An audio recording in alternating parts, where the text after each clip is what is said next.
planted. What's good, everybody? Welcome to episode 5 of SpikeTalk. I'm Babybay. I'm here with Frost. We got Steve working the back, wherever he is. Not the back of me or Frost, but he's somewhere in the back. And yeah, man, it's been not as eventful of a week as the last one. Not so much drama, but we're in playoffs, baby. We're in fucking playoffs. Right. Excuse my language. We could bleep it out in the post. But yeah, I mean, how have you been, bro? I mean, you had quite the moment, bro. There. I know. It's unlucky. Yeah, your ass, bro. Last week and then getting 13-0'd. Dark day. Speaking of dark day, I keep getting a lot of questions about your shades. Yeah. Explain the so, shades. Right. Yeah, I mean, it's no secret. I've been wearing shades to everything while I'm casting, hosting, whatever the hell it's been on this podcast. I've been wearing them. Got my eyes dilated to check for a retinal detachment or something like that because I have some family stuff going on. My sister had a retinal detachment randomly, so I got them checked out, and they haven't undilated. Or not they, but just specifically this guy right here. He just looks like a cyborg. He's still dilated. It's been like 2 weeks like this. But I've got it checked out. Everything's good. Nothing to be worried about. He said it's just going to take a little bit more time. I guess I just took the medicine a little bit too deep into my eye. So, yeah, it's just been a wild ride with the right eye. I try to cover it up with shades because, one, it freaks people out when I stare at them. And two, it's kind of weird in the light. Sometimes it gets a little wonky. So yeah, that's what's been happening. But so the name of this episode, Steve, In Too Deep. Yeah. In Too Deep. In Too Deep. Just like how PRX was in too deep in those cheeks on Lotus, brother. What happened, man? What happened, bro? How you get 13-0'd, man? You know how many games I've casted this stage where it's been looking so close to a 13-0, but I've jinxed it? How did you not jinx it, bro? I hate you. All right. I'll explain. We'll talk about it when we get to Pacific matches, but God, bro, I've been getting clowned so bad for that too. And the worst part is it's actually my fault. It's actually my fault. Yeah. The game plan specifically was to attack them, which is so funny because everybody's like, this is the thing you don't want to do with them, which is exactly why I thought it would work because it is not us. But I felt like, I felt like we believed that there were things we can do that would put us in hopefully a 5v5, even a 4v4. Obviously not great on defense, but our retakes are good. So we kind of relied on that stuff. It's just, I don't know, unlucky, bro. What are you going to do? I mean, something had a crazy map with the op and the picks that he was getting. We talk about that too. I got some shit to show because that is, anyway, that is just cap. Yeah, I know. Yeah. 13-0, unlucky, bro.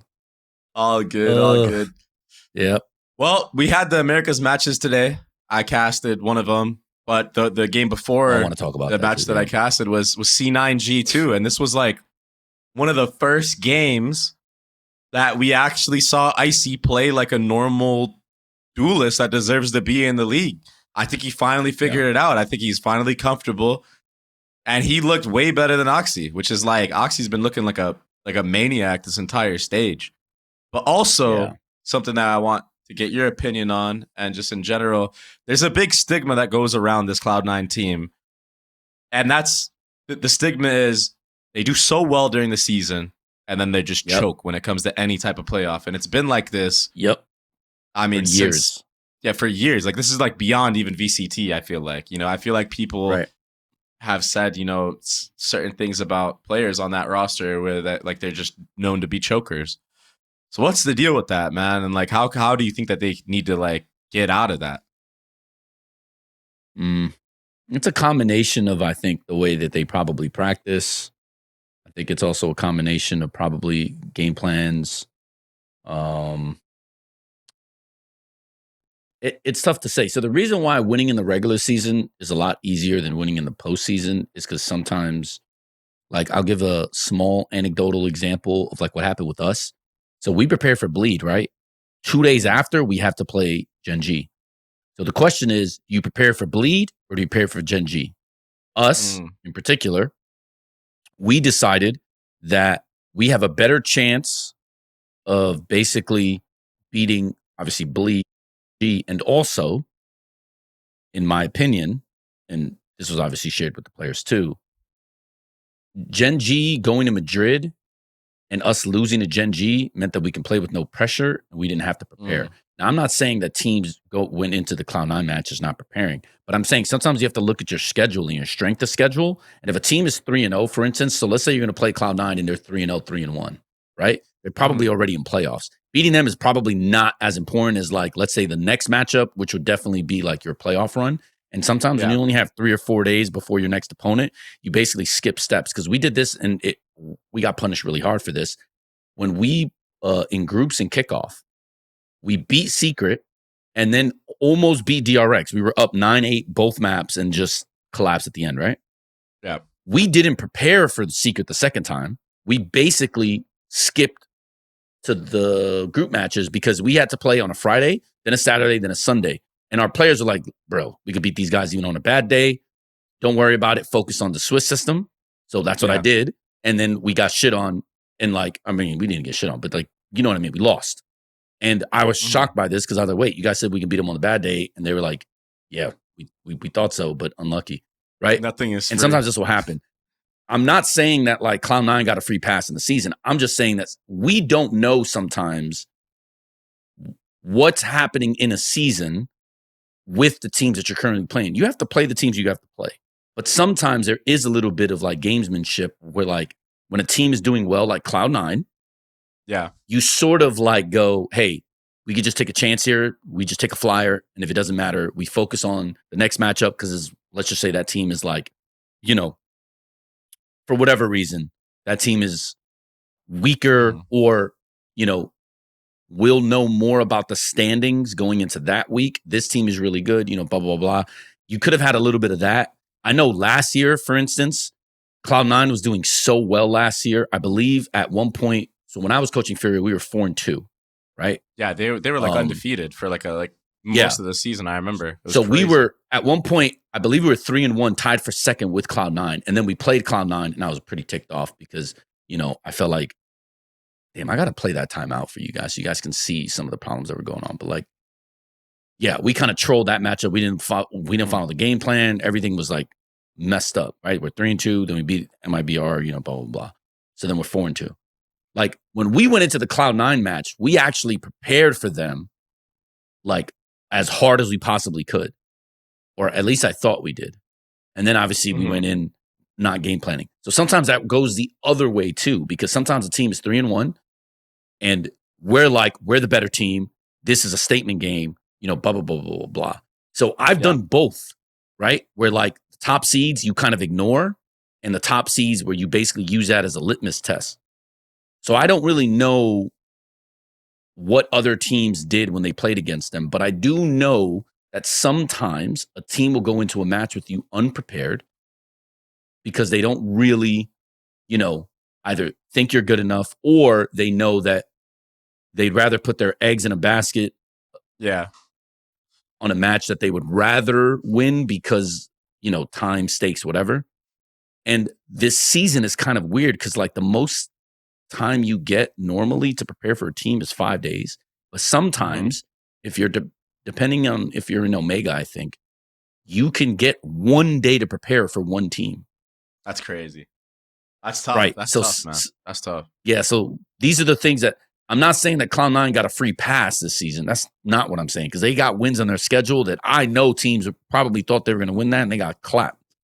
100%. But 100%. This is just a little bit more info and insight on the potential of like why sometimes like you might have a good record, but really you got a couple free wins. I believe we got one this year too on Talon because the team overlooked us completely, and then which one? So which one do you think that was? Yeah, which team? Bleed. I don't think Bleed even worried about us at all. Actually, I think Bleed thought they were going to destroy us. I don't even think they prepared that hard for us. Yeah, I'm not even sure they watched our games. They need a reality check, bro. They need a reality check. Yeah. I'm not even sure if they watch their own games, bro. Now I'm playing, bro. I don't know anything that goes on in that camp. I really don't think they prepared for us at all. Yeah, I think they totally underestimated us and thought that like they were just going to dog walk us. And, and it's okay, right? Like sometimes you what though? are just wrong. I feel like sorry for cutting you off. I feel like it's not even just them that did that though. I feel like there's probably a lot more teams than you think, bro.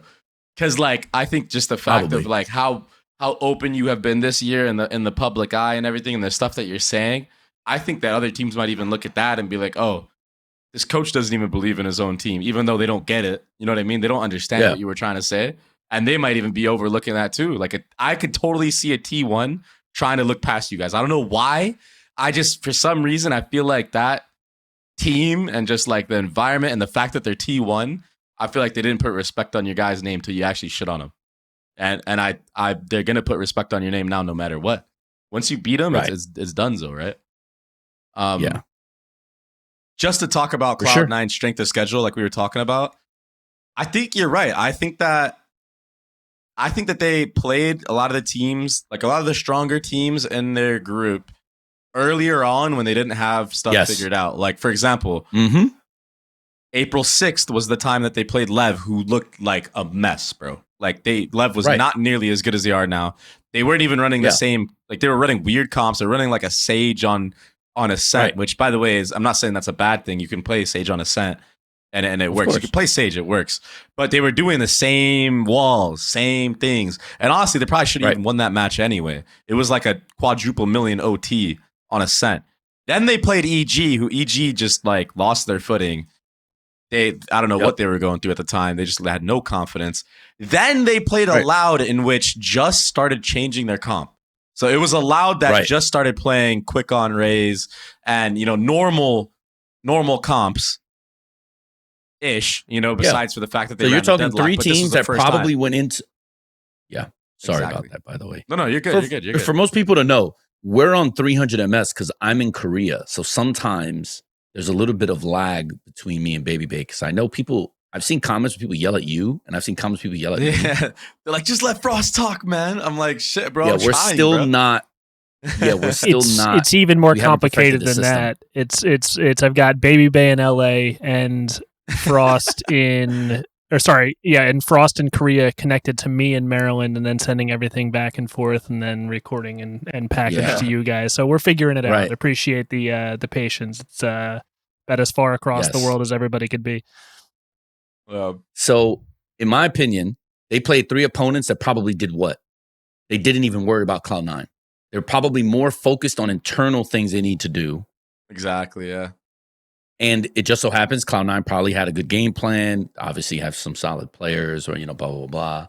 And the shit just happens, right? Like, and I believe, in my opinion, I think a similar thing happened to them last year because I was surprised also. I believe they were at 1.6-2 or 6-1. And I remember being so shocked by this. And it wasn't that but sometimes, I'll give you a big example too.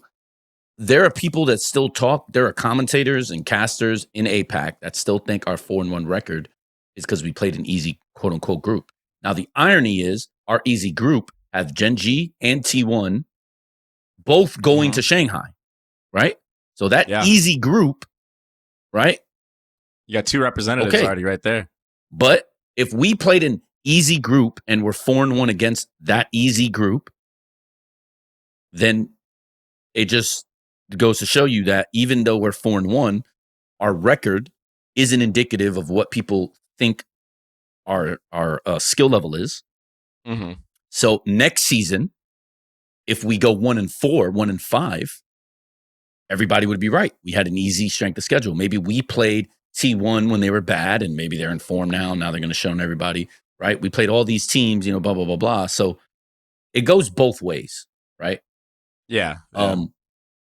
I believed last year they weren't as good as their record indicated because I was really ticked off at how we played it at FURIA last year. Right? And that's just a personal thing. I'm pretty sure if people watch the VOD, we went 6A, 6B fast, almost 12 rounds in a row. I literally had to call a timeout to be like, yo, what the fuck is the game plan? Can we not do this? Bro, the whole game plan was Leaf plays fucking gate. Like he plays mid 3 basically, right? With the op. He basically plays CT. And there's always Zeppa or another +1. I believe it was Jake, either in market. So you have like, he has like basically a quasi crossfire with the op, and they play soft on the corners, right? So what we said was, we're going to bully the op middle, and then we're going to blitz the corners, right? Like the moment he knows, oh shit, like blah, blah, blah, blah, blah. Because what we wanted was the op to go in a corner, and then you blitz the op, because we know basically how to get out of it. Because like, we had a KO and an Omen. You know how it is if you're opping. You get the Omen flash, like if you're A main, right? And you're watching, and then they Omen flash you, and you got to back up. By the time your Omen flash is gone, we could be on site now. Good luck with that. You get one shot. And if you miss, you're dead. So we didn't do any of that stuff, right? And like, I believe that that team was decent enough and good enough to obviously beat Cloud9. We didn't. We got 2-0'd. And so Cloud9 gets to a point where they're 6-1, and you think, my God, we threw that series. We should have beat them. Like, we obviously, like, you know, we had probably internal problems, you know, blah, blah, blah, blah. How many other teams are going through the same stuff? You mentioned easy strength of schedule, because look at when they beat the teams that were super good, and then look when they caught Loud. And before you know it, sometimes you can be 4-1 like us this year, and it cannot be real. So we have a chest this season to prove that we aren't a fluke, right? But if we go 1-5, we absolutely are a fluke. So, which by the way, that's sort of weird. I feel like it happens. Yeah, it is weird. Like I know the format thing is something that we'll get into towards the later half of the season. For sure, the latter part. Because I mean, I don't think the feedback of how formats have been in general have been very good. But we'll get into that later in the year. You know, we can't do anything about it. You know, there's nothing we can do about it. Everyone just has to play and deal with it. But I think for you guys with Talon, I feel like you guys thrive in that spot of trying to prove the haters wrong. So I feel like it's a good thing for you guys, because I feel like it fuels everybody on the team, and I know you love that. Like, I know you live for that moment. You know what I mean? Like, you love making the haters wrong, proving them wrong, and everything like that. I love that feeling too. I mean, it's been my whole life. I feel like I've been right. I feel like on a personal level, I feel like I've been overlooked and like disrespected my entire career. So, I mean, it's just par for the course now. I think for Cloud9, I think a little bit of the same. But if Vanity and Co. want to get the respect I think they deserve, I think they're going to have to learn to make deep runs. Yeah, they have to. Sure, you could say like, hey, we beat 100 Thieves at LCQ losers finals 13-11 last map, right? I'm not going to get into some of the reasons why I think that happened. Wink, wink.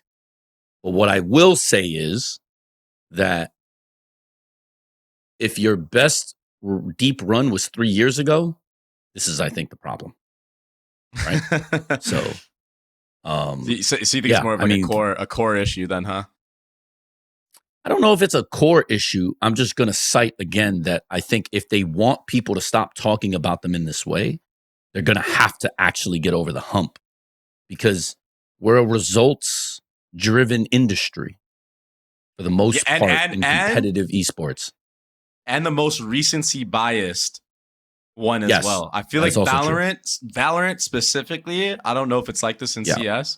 I don't think it's like this in CS, but Valorant is so recency biased. It's unbelievable, man. It's unbelievable. Right. Like you got like all the D-ride train on anybody. Look at me on my big moments and how fast people switched up on me. Look at Ye. Look at Tens. Look at Zekin now. Probably, I guarantee you. I guess that hasn't happened yet with Zekin. But if they bomb out this next stage and they qualify through points, Zekin's gonna get so much hate because this is a recency biased community. I mean, it's just 100%. It's so nuts. 100p. And that's why we're so hyped on how well Icy played. It's so easy to forget, you know, how someone's played the entire stage if you turn up in the moments that matter, like a playoff. I mean, this is huge for him as a player. Not only did he have his best performance all stage long, but he did it in a setting where like this is the maximum pressure, bro. Like this is it. these are the playoffs time. You're either with it or you're not. They had to play this match was an elimination match that they won.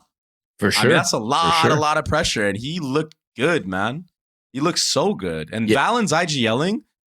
That's what I was going to say. Valyn's mid-rounding, or whoever is mid-rounding, I thought. Crazy, bro. They played very well. I thought the mid-rounding was pretty good. I thought the macro wins from the mid-rounding were probably the thing that struck me the most. And again, I don't know who's mid-rounding. It could be a little bit of Leaf. I imagine it's probably a little bit of Leaf because he's on Senti. And for us, it's Ban. That's the mid-rounder. Yeah, it's because he's mainly on Senti. But either way, though, I thought that was I thought it was a super, super good showing for the G2 guys. And I think they have a decent chance to go further. I don't necessarily think they will, but it's not because I don't think they're good enough. I just think matchups. But yeah, I mean, well, if they have a good day, good run, they can beat anybody. So yeah, let's get into that because they're gonna have to play Crew next tomorrow, probably today for those that are listening. How do you think this is gonna go? Because I feel like G2 did a lot of contact style play against Cloud9, and they were getting the best of almost every one of those exchanges, I felt like. But if you do that against a team like Crew, which we've seen teams try to do that, aka EG in specific, is they're very setup heavy contact plays. Crew also just have the aim to fry you when you contact. Like they're dialed in on their crosshair, and you're getting insta. Like you cannot. I don't want to say you can't do something, but like it's hard to play a contacty style against a team like Crew because of the mechanical prowess that they all have. It really feels like they have 4 shooters on that roster, which is nuts. Yeah, that's true. But of the Crew games I've watched, they're also very setup heavy. So if you guess wrong and you're contacting up into a trap, it's going to be a problem because their defense is a lot of traps, right? Mm-hmm. And I'll just say that I think contacting against a team like that's very trap heavy is very dangerous. That's why you use util to find out where people are playing and how they're playing.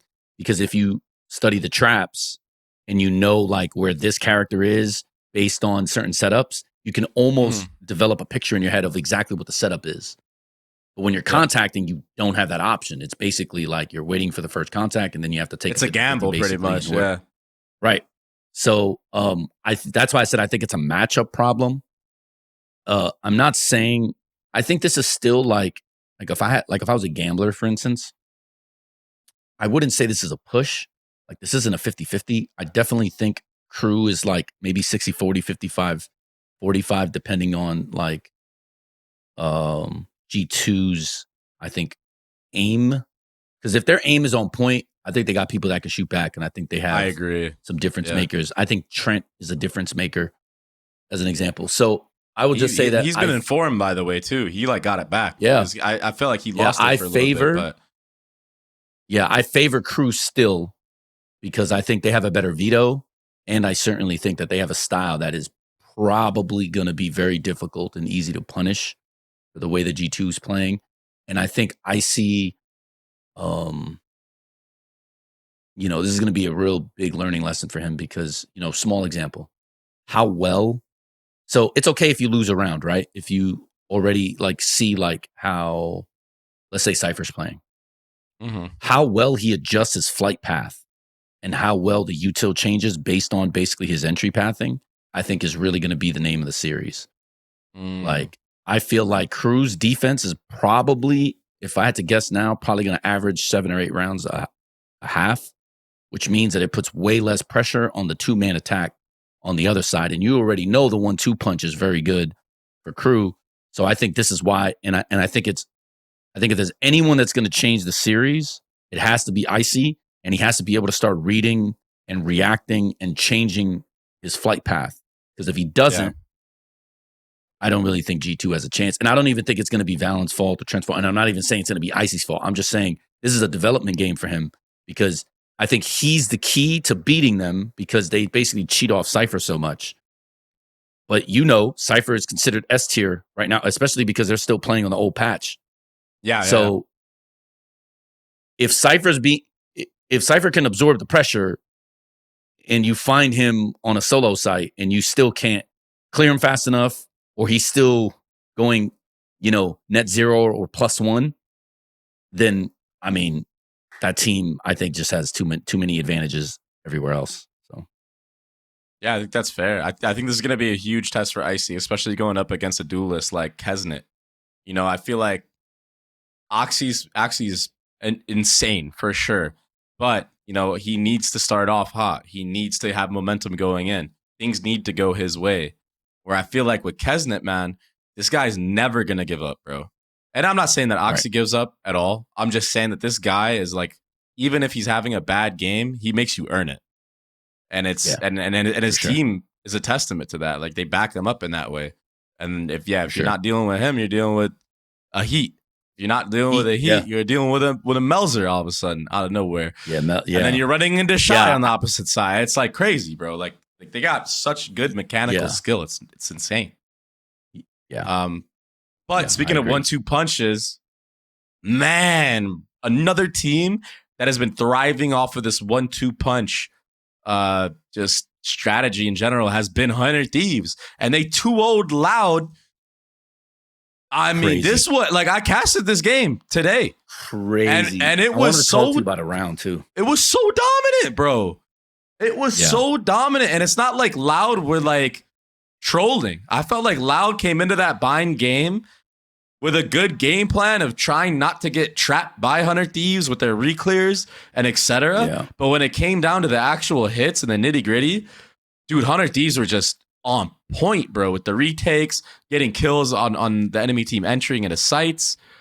And the change of like setups that even 100 Thieves did. Like 100 Thieves in every single other bind match played at such a faster tempo in terms of when they applied their reclears, when they did everything. In this matchup, I don't know who did the game planning. I don't know if it was Boosty and Zix or if it was somebody else on the team or some other coaching staff, but they did such a good job to play like on the defensive side so far back because they assumed that Sadhak would be playing these slow defaults to try to bait out a trap. And then by the time that Sadhak realized, these guys aren't even playing in Octagon, they're not even playing Short A or Shower. By the time he realized it, now 100 Thieves put in the game plan in effect of doing the active reclears. And they just picked the best time to do these things. Yeah, I was pretty surprised with how things went. Yeah, I think you're on point with a lot of your analysis. I'll just say this, that I think there's a round that we'll play here shortly that I think in a microcosm is exactly what the problem is. It's round 2-3. So Loud has 3, 100 Thieves has 2. Mm-hmm. So there's this round. So let's go through the round. So they basically do a hookah insert for quick, right? Yeah. This is on a low buy too.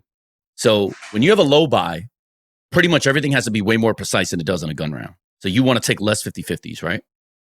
Yeah. So they do a quick insert. Quick goes by himself, basically, and inserts himself for the most part, right? So he goes in solo. He gets in there, right?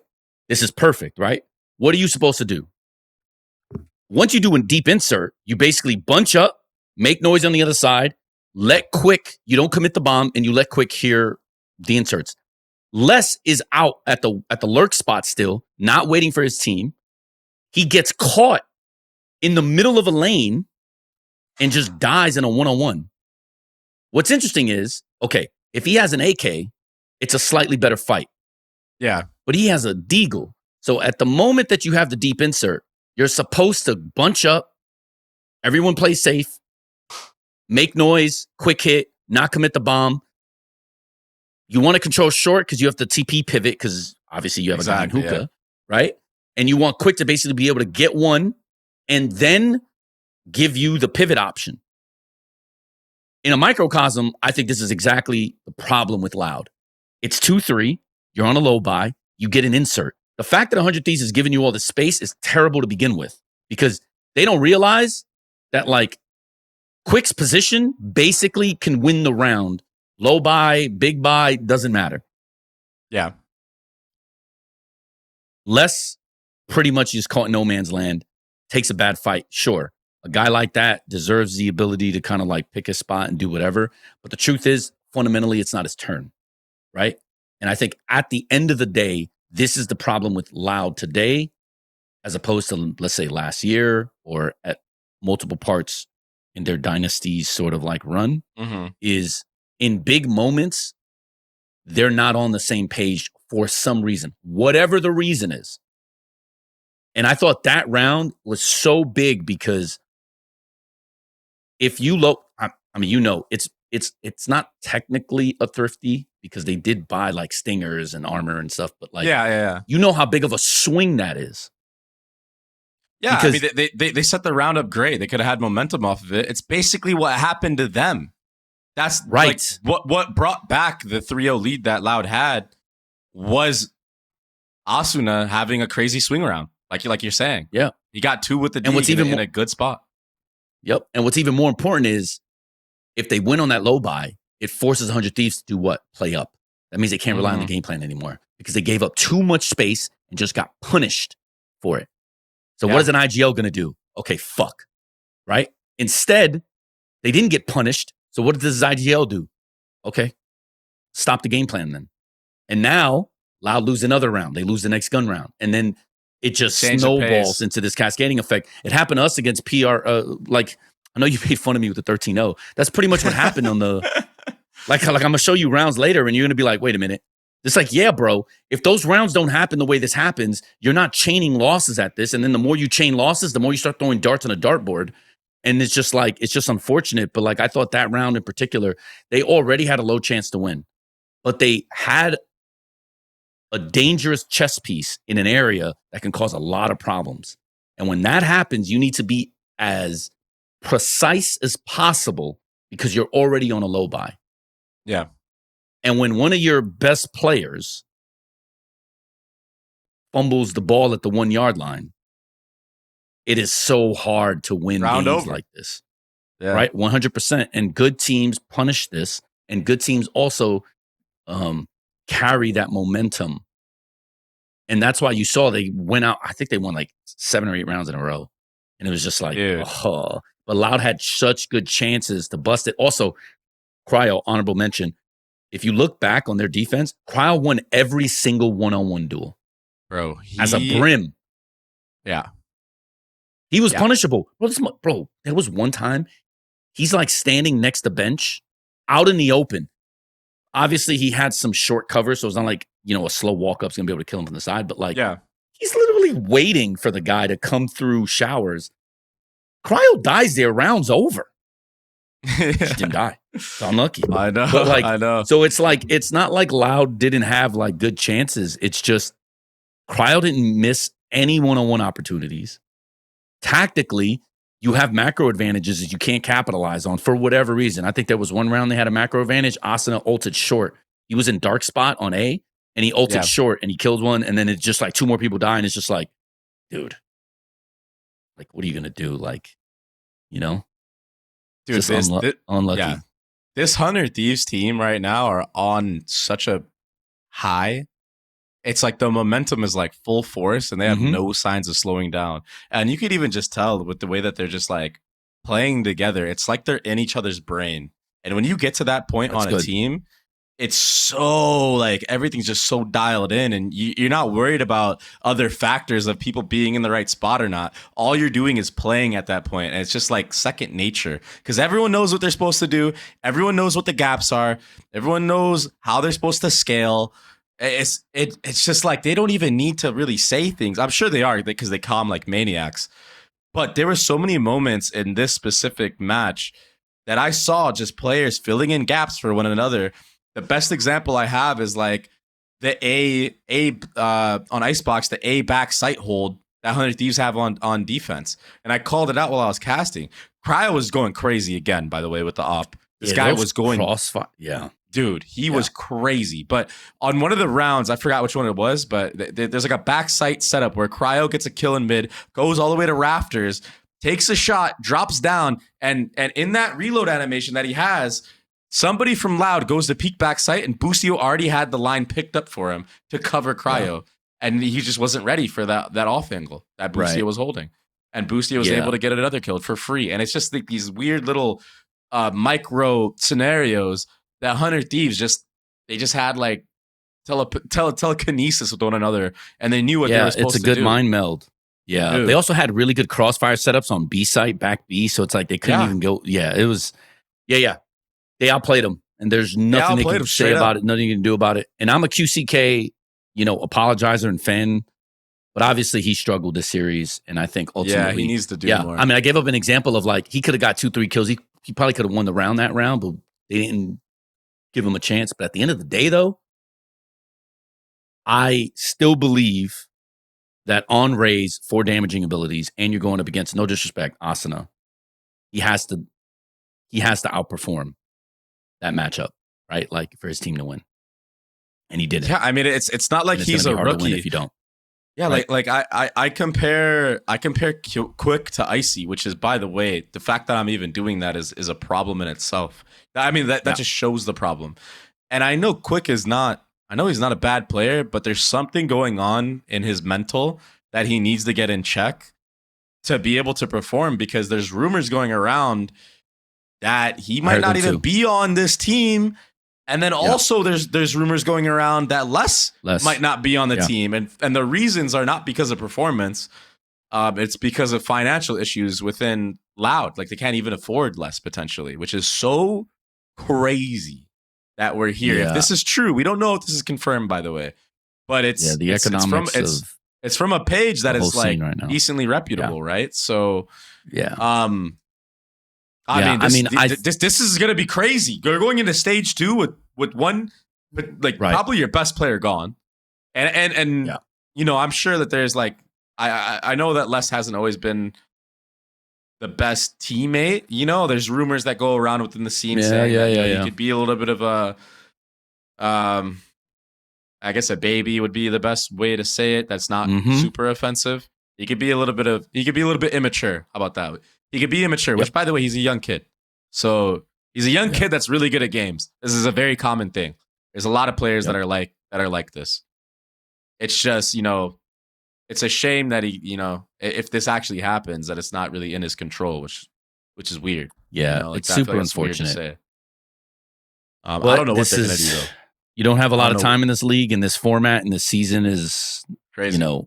Really punishing. And I mean, I can only speak for myself and my team in this. We're 4-1, and I'm going into next year basically already with the assumption that if we lose one game, we won't make everyone's playoffs. Gone. So playoffs. Okay. No, not that everyone's gone, but like we're not going to make playoffs. So I can only imagine a team like Loud, an IGL like Sadak, the amount of pressure he's on, because you don't have a lot of time. You can't work yourself into form. So it's unfortunate because I think they're better than their record indicates. But you talked about the recency bias earlier. Yeah, it's messed up. Unlucky, man. Yeah, it's crazy. Yep. Crazy.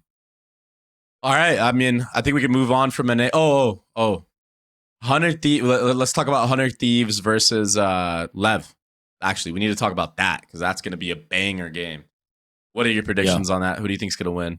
In my opinion, I think this is where 100 Thieves is basically going to struggle, because I think the rest of the teams in here are bad matchups. Let's start with Lev. I don't know if they have an answer for Lev, because Cryo certainly has the ability, but there's a lot of other things. Like for one's passive, right? Cryo's passive. Aspas is, incredibly aggressive. I think in this game, and you can tell me because you came from Overwatch too.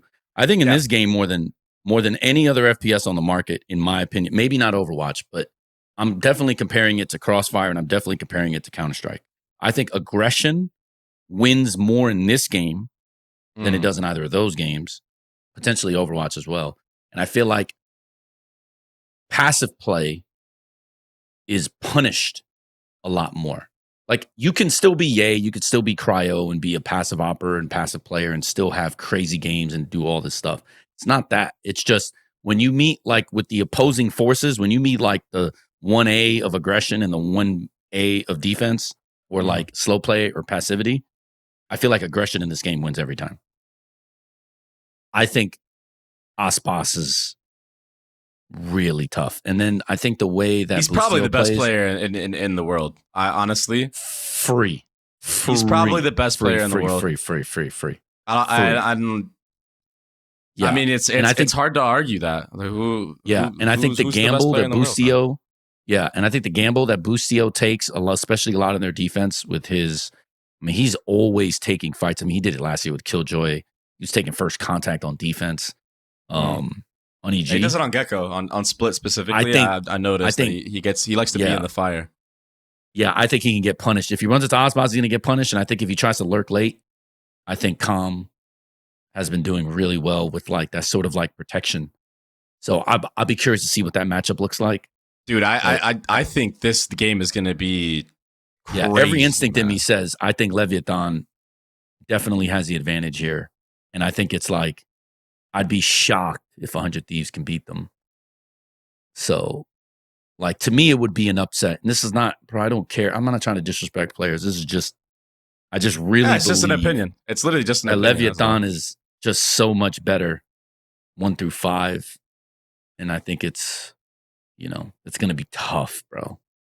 Very tough. Both teams have like the utmost confidence right now. Both teams are going into these matches with momentum. For sure. This is truly going to be a crazy game, man.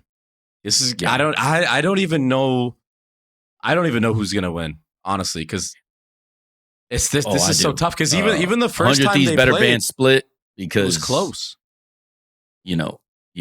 Like, but what's funny, the last time 100 Thieves played Lev on Split, they actually owned them 13-3. But they did. But Lev was playing one of the most troll comps I've ever seen on Split. Right, but that I know you might not think it is, but it's a poison pill. Yeah. No, it's a poison pill. I know. Yeah, man, we should have beat DRX, bro. I'm still hot about that, bro. Anyways, but it's a poison pill, right? And that's what I mean by like they better ban Split this time, because, or even if they don't force ban it, it's a poison pill, because 100 Thieves certainly after that has not looked good. Leviatán certainly, I'm sure, has improved upon that. But also, I know Aspas is one of the best Jets on that map. And I've not only played against it, I understand it, I've studied it. Like, certainly it's not the same Loud team. So obviously the players are not the same. But that's another reason why I believe this is an advantage for Leviatán, because Split's going to be open. If they take it, they're going to get punished. Like, trust me. Like, dude, I thought I was a genius for picking Lotus on PRX and got 13-0'd. So I know what it's like to be wrong here. But that's another big reason, is like exactly what we touched on, is map vetoes. I think Leviatán actually have better vetoes also. And it's going to be a pain in the ass. So it's going to be crazy. Obviously, I'm wishing both teams the best, but yeah. I cannot wait to see Bind, bro. Like, because both these teams are such good Bind teams. I'm honestly just excited. That's a map where I think 100 Thieves has an advantage on for sure. I would definitely lean more towards Bind. I think the way that 100 Thieves... dude, the way 100 Thieves plays Bind is so absurd, man. They have such good protocols for everything. And their attacks, bro, their splits are so rehearsed. Like, they do 4-1s or sometimes 3-2s, but they have the fade going solo showers, and I actually love it, because he just blows his entire like kit there, and he's gonna push you back. It's so hard to hold him there. Yeah. I do think they have a slight advantage on Bind. So, but that's probably the only map where I think they have an advantage on at the moment. So I don't even know who. Even know who. I'm excited to see it. I don't even know who's gonna win yet. I haven't even put my predictions in for VCT yet. And the match is tomorrow. Like, I don't know. I'm not sure. That's I think unlucky. This could go either telling way. You, Lev. I think it comes down to maps, though. I think you're right about maps. Trust your boy on this. It's going to be Lev. Unlucky. All right. Them, and then it's going to be Lev. Crew G2. I'm going to lean Crew. Yeah, I'm going to lean Crew. I'm going to lean Crew. Yeah, I'm going to lean Crew as well. I think the 1-2 punch is going to be fierce, and I think this game comes down to Icy. And it sucks to put it on one guy, but trust me, if Icy can punish Cypher, Netzer or whatever, I think it's going to be... I think that is their recipe, is basically, so small thing. It's kind of like, so Secret babies NDG, right? G2 don't baby, Crew doesn't baby their Sentinel. So sometimes punishing a Sentinel is a lot harder when there's always like, for us, it's like, a Jet, or sometimes you even have a KO with them, right? Crew doesn't. So if G2 can't find and beat that matchup, I don't think they win. This is why I think it's icy. And it's really unfortunate to put all your eggs in the basket of a rookie. And sure, you can say, well, valyn has to make sure to find it first and, blah, blah, blah, and put him in position to be successful. Yeah, sure. But as an entry, it's still your job to win that matchup. He's going to get all the util I'm sure he needs. He's going to have to win that matchup. And I don't think he can, because I don't think he has the experience yet. And I haven't seen him be able to make adjustments in the mid game and change flight paths and, blah, blah, blah, blah. Because if you look at all their hits, you can see the hits in his entry paths, game by game. That hasn't changed for me. And that's a huge sign. Contrast that to Governor. Look at his entry paths. Right? When I look at that, that's what gives me the whole okay. And I just think Crew has certain advantages that they can exploit. And I think that's why it's tough. It's not that I think the skill gap is that big. I actually don't think the skill gap is that wide. But I think the X's and O's part is what really scares me for G2. So, and a lot of it comes down to a rookie. It's gonna be. I mean, it's gonna be a hell of a game either way for sure. But yeah, I think this game is closer though than the 100 Thieves Leviatán. Yeah, I could be wrong for sure. You think this is gonna be closer? Sure. I think this one is actually closer.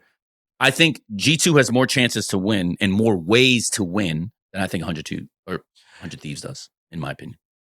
Dude, I don't know, man. I actually think.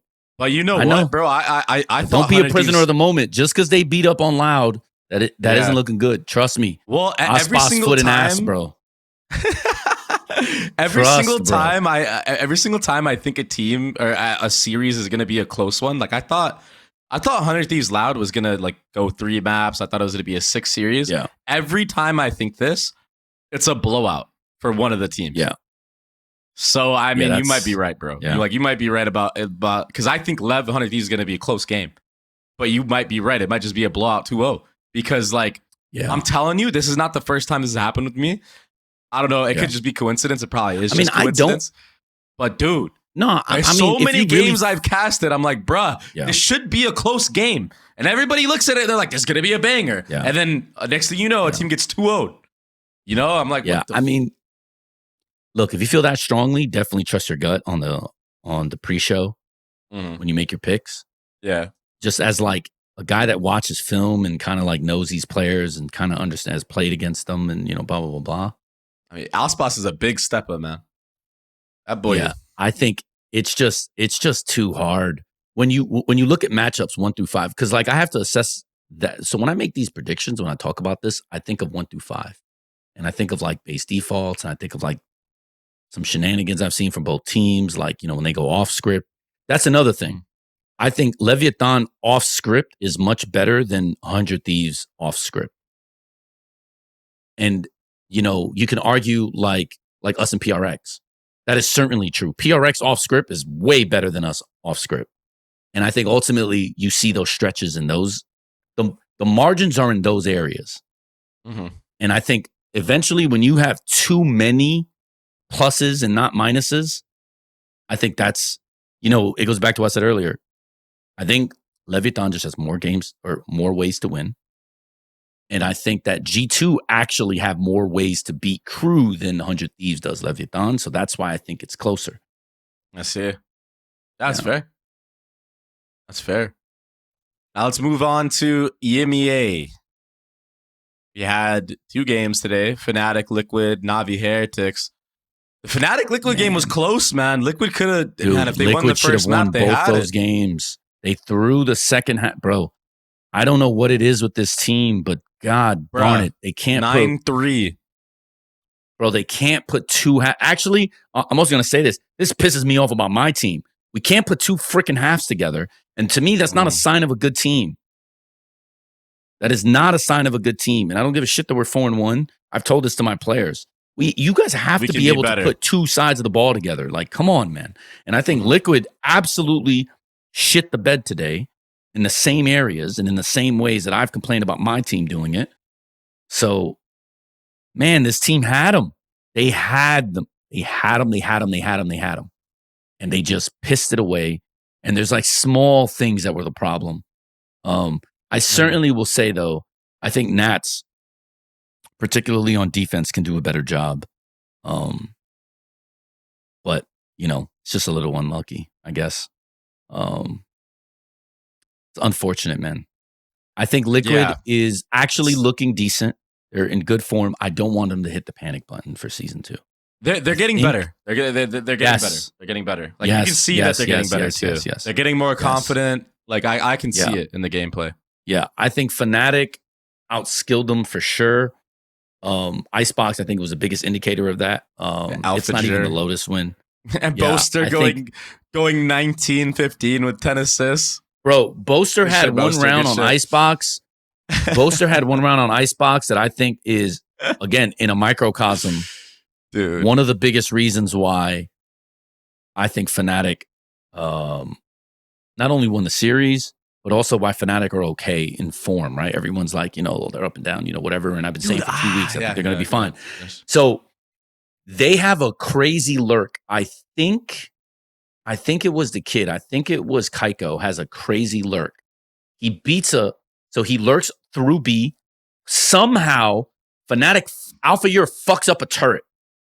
So think of this. There's a guy B, pushes through, wraps all the way around and is in A, unnoticed.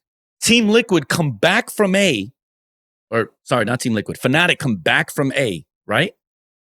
They all walk past Kaiko. Kaiko has 3 people in the back. 3 people. He has the back of 3 people. He's about to go kill. Guess what happens? I guarantee you this happens. I haven't even spoken to Boaster, so I don't know.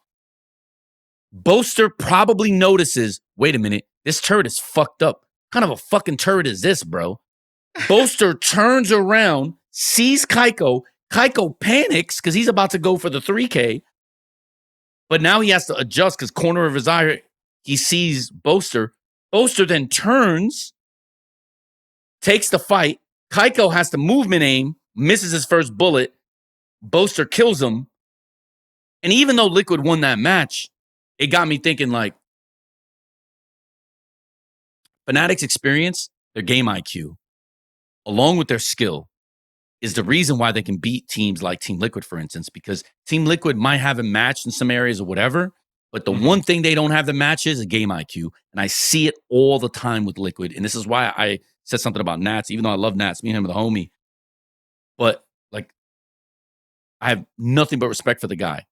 But there are situations that I think, I think of Ban. I think of situations where we would play differently, cheat more, blah, blah, blah, blah, because I trust him. And you notice, in my opinion, there's some setups and some situations where they're not protecting players like Kaiko, for instance, who doesn't have the experience, and Mystic especially. They could stack, let's say, on their side more, but they don't. And I feel like if I have Nats, that's a competitive advantage. We already talked about this with Crew, right? Yeah. They don't baby their Sentinel. I feel like these small things are what is hurting Liquid in the long run. But that small microcosm, that example right there of Boaster having the foresight and the wherewithal to notice this turret is misaligned. I think there's a gap. Turning around and catching a guy in the lurk spot that has the potential to kill 3 people and completely break the game open is FNATIC can do that to people. Liquid can't. The intuition and level I think that's the problem. Is way higher. Yeah. The intuition it's experience and game IQ. Way higher. Yeah, man. And I think this is what Liquid and the thing is, it's not to say Liquid players are stupid and they don't. It's just that it took FNATIC how many years to get to a point where they're, this smart? Yeah. This is the problem with both the format and like all this stuff is like people might hit the panic button on Liquid, not realizing Liquid is progressing at the level they're supposed to progress at. They're just not getting the wins and playoffs, deep runs that people want because of the name of Liquid. But this team is basically where they need to be because they could have absolutely 2-0'd FNATIC here. but there are levels to the game that they don't have yet. That's why they're not at the level that they can 2-0 a FNATIC, even if they should. Mm-hmm. And I think ultimately, I don't want them to hit the panic button because I think they're actually in a good space, in a solid space. And I think longer term, I think a loss like this is going to benefit them a lot. For sure. It just sucks in the short term because it looks like they just flopped out and choked and did all this other shit. But in reality, it's just like, you know, you're going up against individual players that are insane. And you're dealing with the fact that they have more experience than you. Yeah. And you're dealing with the fact that they also have higher game IQ than you. It can be very intimidating too, like in the moment, to be playing against a team like FNATIC. Even though FNATIC's having like a rough time and they barely snuck into the playoff or whatever you might want to say, it's still like just knowing that you're playing FNATIC in itself, just the name of the players on the roster, there's the prestige that they all have. That adds into the factor, especially with like a semi-new team of Liquid. You know, like it could definitely get in the head of some players. You know, it's a thing. Yeah, bro. And Kaiko's doing great. He's playing well. They're fine. But that small example of Boaster having higher game IQ, felt the presence, and then punished him is really what was happening like on Lotus. You could tell the game IQ, the game recognition, the understanding of certain principles, especially defensive principles, are just not the same between the two teams. So, Liquid might have been able to 2-0 them, but in reality, I think the exact reason why they didn't 2-0 them is the exact reason why I'm comfortable saying that like they shouldn't hit the panic button, because they're going to need to learn. It'll come. Yeah. Through games like this, because this is actually a very, very good and positive result. But the org and maybe like fans might just be like, nah, bro, this is unacceptable. But this is, I mean, I'm not a fan of moral victory, so I don't think there's acceptable losses, blah, blah, blah, blah. But you can tell that there are levels to this game. And if you don't think that exists, unlucky. But Team Liquid is not yet at that level. They can certainly get there. And if they're unlucky this year, by next year, I think they're going to be, games like this are why next year they're going to be an even bigger problem for everyone. That's fair. Now, FNATIC won that. Now they're going up against Karmine Corp. And I think Karmine Corp is going to, I think they're going to own. I think they're going to own FNATIC. I think that Dirk right now is on... He's not playing well. Huge slump. A huge he's slump. Not playing well. He's not playing terrible. Don't get me wrong. Yeah, but for his standards, you expect him. It's not to Dirk's standard. Yeah, it's not to his. And he, for sure. I mean, he like as a player, like I've experienced this too. It's tough, and sometimes you just go through rough patches, and you just need some type of momentum. Like maybe just a reset. Sometimes, like a complete reset, like just a mental change, or maybe you just don't touch the game for a little bit, come back, and just be really confident when you get back. But yeah, when you're in this mode where it's like you understand that you've owned even some of the same players that he's playing against today. You owned them last year. You owned them the year before that. When stuff starts not going your way, it can be damning, man. But again, for sure. Like I mean, look at Jogamo. Jogamo struggled so hard in kickoff. He struggled in the beginning of the stage 1, and now he looks like championship Jaw again. Right? I know Dirk can do it. He just needs to figure out what it is to get him back into that mode. And there's no right answer here. Like, I don't think he has the macro help, which that's probably something we should talk about another time. But we can get into the strategy part. Yeah, I think it's a combination of like he's not being set up well, but I also think he's also taking really bad challenges. He did a walk down today in Tube. He did a walk down on Liquid. I'm pretty sure it was him. Yeah. And he has a one-on-one fight with the guy basically holding from, like, you know that A wall? Like if you're on attacker, like, you know that wall right before you go into A, and you can basically hold the line under Tube? Yeah. You can just crouch it like right over the bot of the... the little like barrels or whatever. Yeah. Right. So So he has that fight, bro. He takes that fight literally with like 2 or 3 one-taps, and then he has to run away, and he lost like 50 HP. Yeah. Right? That's an example of like, one, we've all seen Durka basically clear that guy every time. Pre-aim kill, right? We've seen Ye do it. You've seen all the big guys like him do it. Yeah. But he's not hitting that. A guy like that always hits that, takes that fight, wins that fight. He's just not.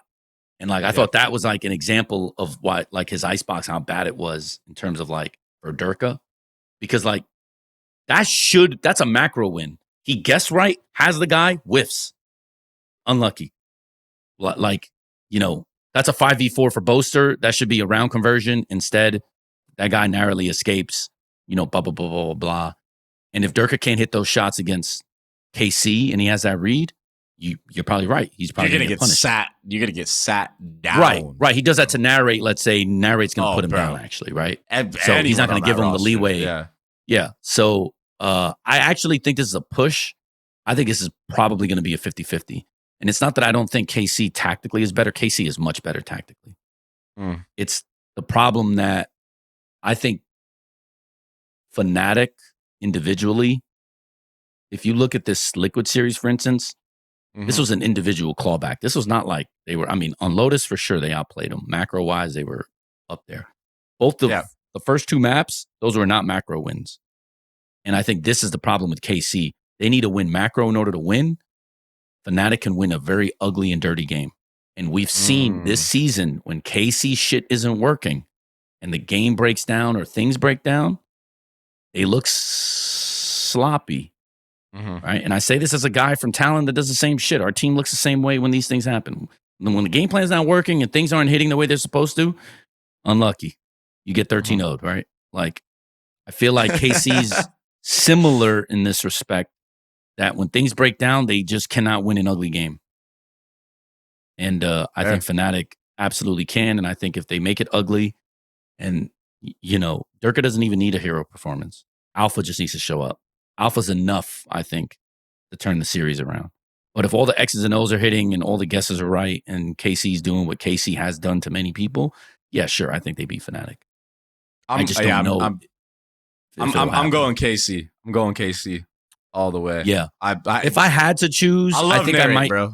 It's not even anything against FNATIC. It's just for sure. I think if I had to choose, I would probably go KC as well. But I think it's not. I think it's going to be a close one, and I certainly wouldn't.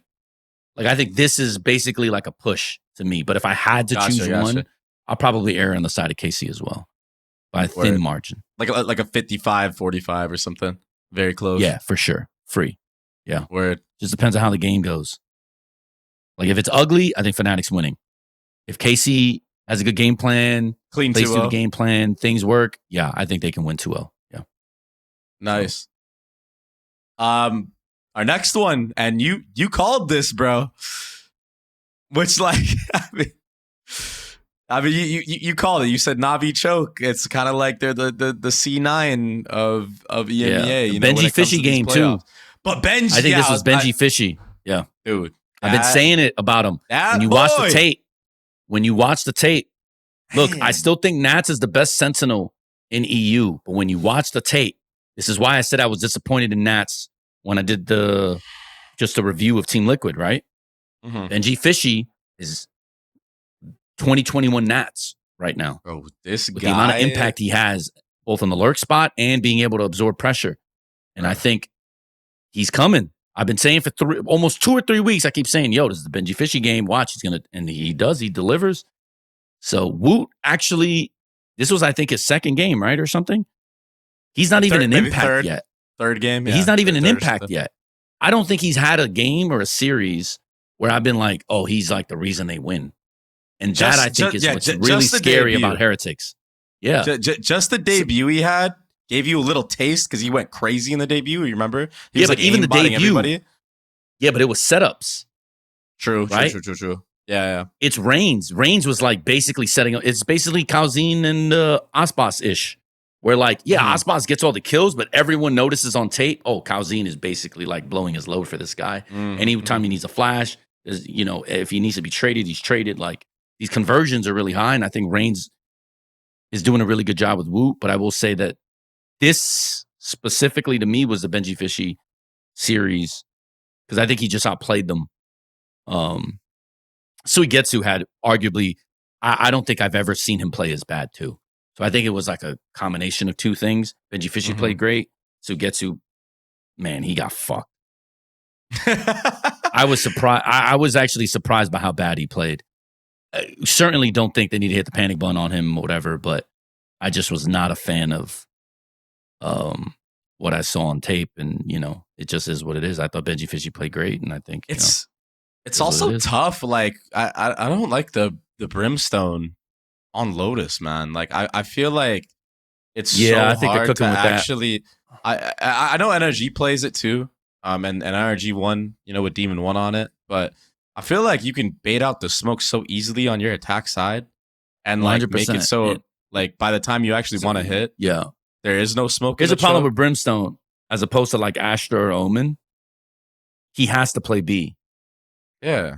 So automatically you have limited setups. You're limited. Yeah. You're so limited. Yeah. He has to play B and right. So you're basically in a 3-1-1 or in a 2-1-2 set every time.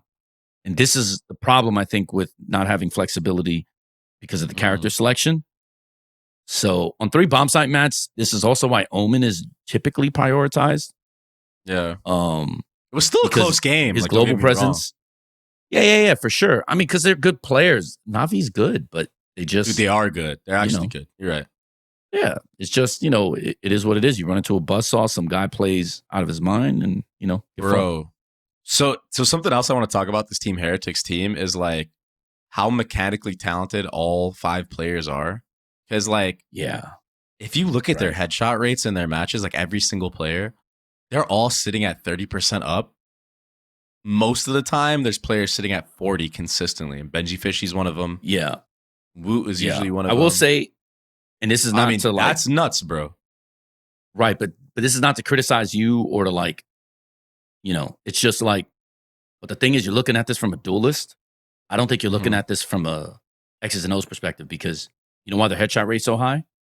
EU's so slow. It's easy to hold an angle against EU, but let them play Paper Rex. Promise you, none of them are going to hit 40, 50% headshot rate. It's just not. And even in NA, I think this is why NA teams match up well because EU plays at a pace where sight holds and angle clearing and all this stuff is like kind of par for course. They're not getting mega blasted by like, speed. And I think your headshot rate completely drops when you have to. If somebody's like dashing on you. Speed. Yeah. That's fair. So I think that's like, they're aimers and they're good. And maybe they're going to be able to handle pressure against fast teams. Sure. But I think the reason why they're able to do that is because they're in spots where they have a macro advantage and someone was walking into their crosshair a lot. Bro, if you look at the amount of one-on-ones Benji Fishy is winning too, it's like, it looks easy. It's not easy. It's positioning. But that's a X's and O's thing. That's a macro win, turns into a conversion on the other side. But speed. I haven't yet seen Team Heretics. Like, I hope they make Shanghai because I want, like, you want to see how they match up so against Heretics, PRX. Yeah. Right, and they lost, right? So if you look at Sunset, for instance, right? I try to steal their comp. Yeah. The neon I one? admitted this. Yeah. So we did that, and we basically lost or whatever, and like we messed up, and I thought that we could improve on some things that they did, and obviously our attack did and whatever, but we'll get into that another time. But like if you think about it, look what happened when they went up against a fast team. Right? The game changes when you go up against a Smeeg era phase. Yeah, it's different. It's different. You know you're right. So, and there's like not only characters breaking your crosshair lines, but also like fast utility out. Yeah, you're right. And that's interesting because I feel like in EMEA, I feel like they are like the closest thing to like a fast team, but it's not even because they want to play that way. It's just because of the comps that they run. It's just like when you're playing a Neon, it's you're gonna have moments when you're exploding. So I think that's why fair, I think bro. EMEA struggles against NA and like APAC, but specifically PRX, because there's no team in the region that does what these teams do. Yeah. And it's hard. Like when you feel it for the first time, it's hard. So that's what she said. My bad, bro. Right. So going up against a Foot, how do you think this matchup works? Who do you think should come out on top between Foot and Heretics? Foot have a unique way that they play the game, man. It's I weird, think bro. Foot has an advantage because I think there were. So to me, KC is this year or is last year's Foot. I thought tactically, Foot was one of the best teams in the world last year. I actually don't think they're one of the best, or tactically, I don't think they're one of the best teams this year. But I think their style is unique because they have such strong individual players. I think CNED, to me, early on in the year, I thought was killing them because he wasn't converting. But then he started to convert, and now you see just how strong their style is. Yeah, because they put unique pressure on you because especially their 1-3-1s, I think, are really strong. And I think they need to lean on that more. I don't think Gen.G Fishy, small example, I don't think Gen.G is going to be the determinant in this series. I actually think Gen.G might get his ass beat because he's not going to be able to get away with the things that he can get away with. I think, if anything, the individual skill of Miniboo and Woot probably need to win this series. I think favor Foot, actually. I think a lot of the things they do match up well. And I also think that, certainly weird, I don't think CNED is the best player in the server anymore. But I definitely think that his play style is still a problem if you're not familiar and if you don't have the personnel to shut him down.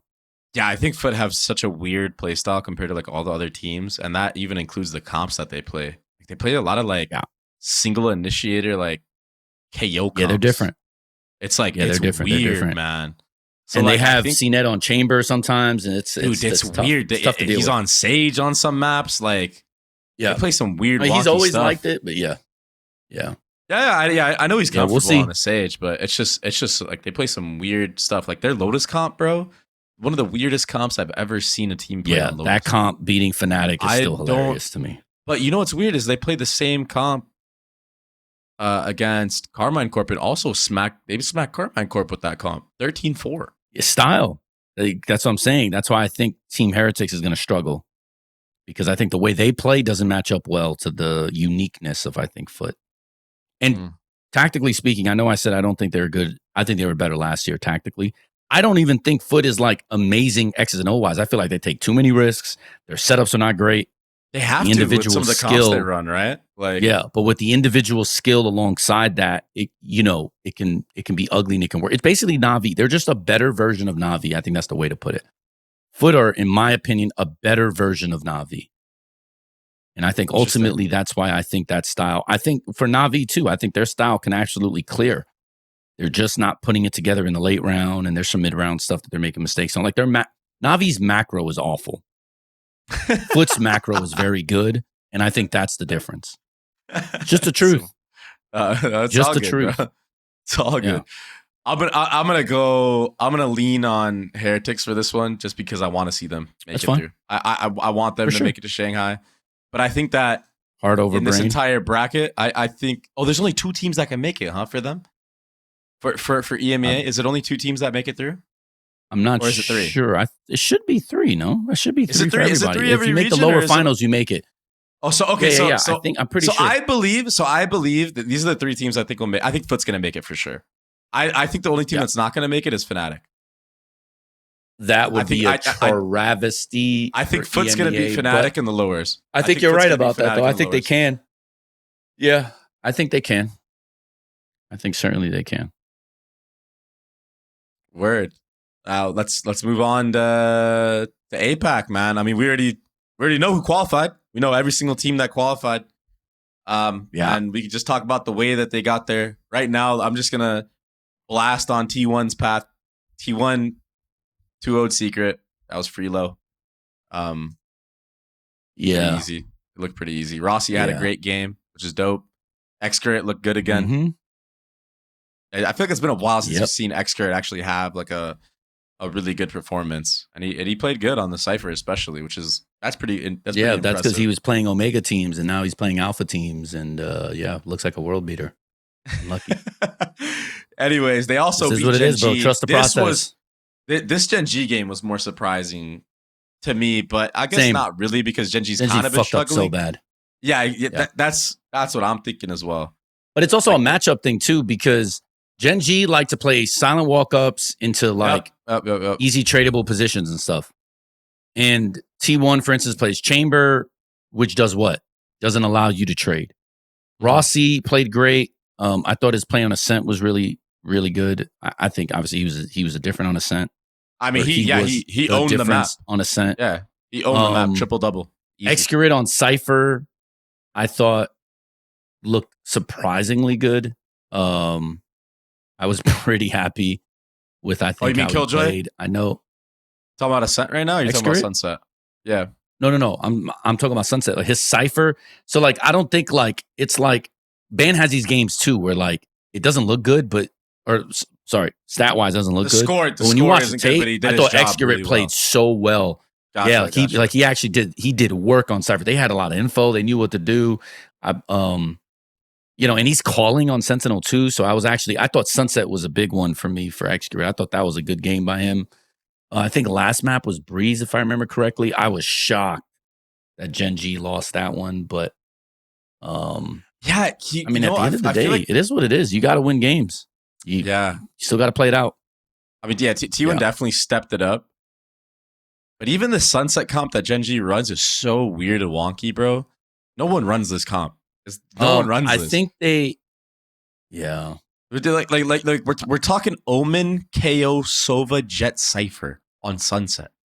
I just think this is a blunder from T1. In my opinion, T1 should have beaten this easily. So I'm pretty sure I'm right about this. I will bet a testicle probably on this for a lot of money.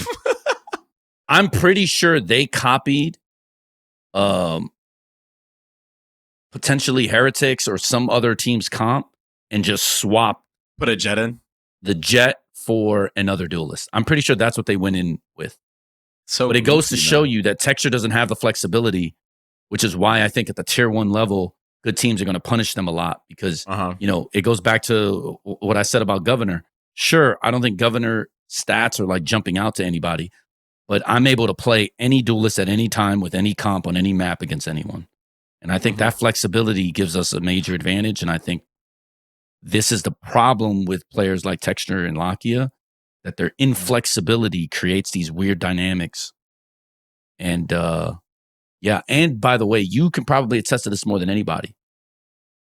Tendencies on Jet transfer map to map. So if I know your playstyle on X map, I know pretty much how you're going to play the following map just based on the geometry and what, you know what I'm saying? So I think this is the problem. This is why you have to have different looks and different characters and different sets and, but yeah, I mean, give credit to T1. You still have to beat who's in front of you. They still have to do what they got to do. And they have just as many points as us now. And we have 1 loss on the thing. They have 4. So you still got to do what you got to do, man. Unlucky, bro. It is what it is. They got completely rolled by Paper X, by the way. 13-3 on Lotus. Let's not even get into that. 13-5. Yeah. PRX is looking... they're looking like they're just back. They're back, bro. I mean... I know, man. And you guys got close, so we're going to go through the lower bracket now. We should have beat them. But... okay, you got 13-0. Crazy stuff happened in that 13-0, though. Dude. And at least, again, the boys didn't look defeated, and you actually brought it back and made the series very close for the rest of the games. Our mental is by far the best asset of our team. All right, I was surprised, bro. So let's play this fucking, bro. Dude, crazy. Look at this fucking clip. Let me show. All right. So obviously we're down. I think it's like 0-4. We're down 0-4, right?